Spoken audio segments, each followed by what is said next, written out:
Hello అండి. Hi అందరికీ. ఈరోజు నేను కందిపప్పు, టమాటా చారు, ములక్కాయ ఏసి చేస్తున్నాను. ఈ పప్పు అయితే మా మమ్మీ ప్రిపేర్ చేసింది. మా చేనులోదే అన్నమాట. అందుకే కొంచెం పొట్టు ఉంటుందండి.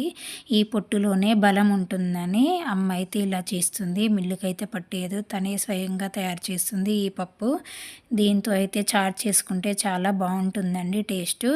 ఇప్పుడు నేను కుక్కర్ తీసుకొని దాంట్లో 1½ కప్పు కందిపప్పునైతే తీసుకొని ఒక 4 టైమ్స్ మంచిగా వాటర్ వేసుకొని క్లీన్గా వాష్ చేసుకోవాలి. ఇప్పుడు ఇందులోకి తగినన్ని వాటర్ వేసుకొని కొంచెం ఒక చిటికెడు పసుపు వేసుకొని కుక్కర్ మూత పెట్టేసుకోవాలి.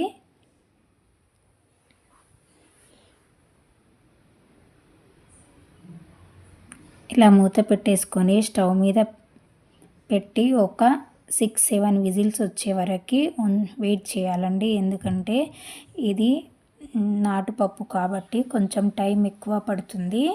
ఇప్పుడు మూత తీసి చూద్దాం. చూడండి ఎంత మెత్తగా ఉడికిందో. ఇప్పుడు దీంట్లోకి అయితే మనం ములక్కాయ ముక్కలు, టమాటాలు, ఆనియను, పచ్చిమిర్చి అన్నీ వేసేసుకుందాం. ఎందుకంటే ఇవి సపరేట్గా మళ్ళీ కడాయిలో ఆయిల్ వేసి ఇవి ఫ్రై చేస్తే చాలా టైం పడుతుంది. అదేవిధంగా మనకు టైము అంతగా లేనప్పుడు ఈ ప్రాసెస్ ఫాలో అయితే ఏంటంటే చాలా తక్కువ టైంలో మనం పప్పుచారు చేసేసుకోవచ్చు. ఇప్పుడు ఇందులోకి కొంచెం ఉప్పు, పసుపు తీసుకున్నాను. అదేవిధంగా కొంచెం కారము, ఒక 4 పచ్చిమిర్చి వేసుకున్నాను కాబట్టి పప్పులోకి సరిపడా కారం వేసుకున్నాను. 1 కప్పు చింతపండు రసం అయితే వేసుకుంటున్నాను. దీన్ని నిమ్మకాయ సైజ్ అంత చింతపండు నానబెట్టి ఆ రసం అయితే తీసి పెట్టుకొని ఇందులో కలిపాను. మనమైతే ఈ పప్పు 6 విజిల్స్ వచ్చి ఉడికేంతవరకు ఇవన్నీ ప్రిపేర్ చేసుకొని పెట్టుకోవచ్చు సైడ్కి. ఇప్పుడు మూత పెట్టేసుకొని ఒక్క విజిల్ మాత్రమే వచ్చే వరకు వెయిట్ చేయాలండి. ఎక్కువ ఉంచితే ఏంటంటే ములక్కాయలు, టమాటాలు మరీ మెత్తగా అయిపోతాయి అన్నమాట, తినడానికి రాకుండా. చూడండి ఇప్పుడు చెక్ చేసుకుందాం ఎంత మంచిగా అయిందో. పప్పు, ములక్కాయ, టమాటా, ఆనియను ఈ మనం వేసిన ఇంగ్రీడియంట్స్ అన్నీ మంచిగా సాఫ్ట్గా అయిపోయినాయి కదా. చూడండి ఇప్పుడు ఈ పప్పునైతే మనం వేరే గిన్నెలోకి టర్న్ చేసేసుకుందాం. దీంట్లోకి వేసుకున్నాక మనకు పప్పు చారు అయితే కన్సిస్టెన్సీ ఎలా ఉండాలి, మరీ లూజ్గా కాకుండా మరీ గట్టిగా కాకుండా సరిపడినన్ని వాటర్ అయితే వేసుకొని మనం ఉప్పు, కారం అన్నీ మంచి పులుపు సరిపోయినదా లేదా చెక్ చేసుకొని ఇంకా కొంచెం ఉప్పు పడితే మళ్ళీ యాడ్ చేసేసుకున్నాను నేనైతే.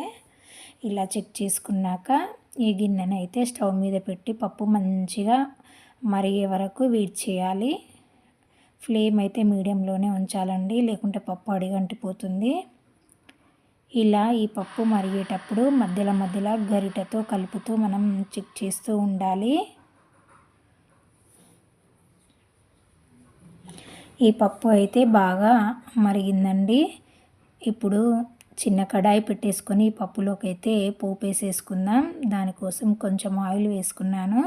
ఆ తర్వాత కొంచెం మినపప్పు, కొంచెం జీలకర్ర, 1 స్పూన్ ఆవాలు వేసుకొని మంచిగా చిటపటలాడించాను.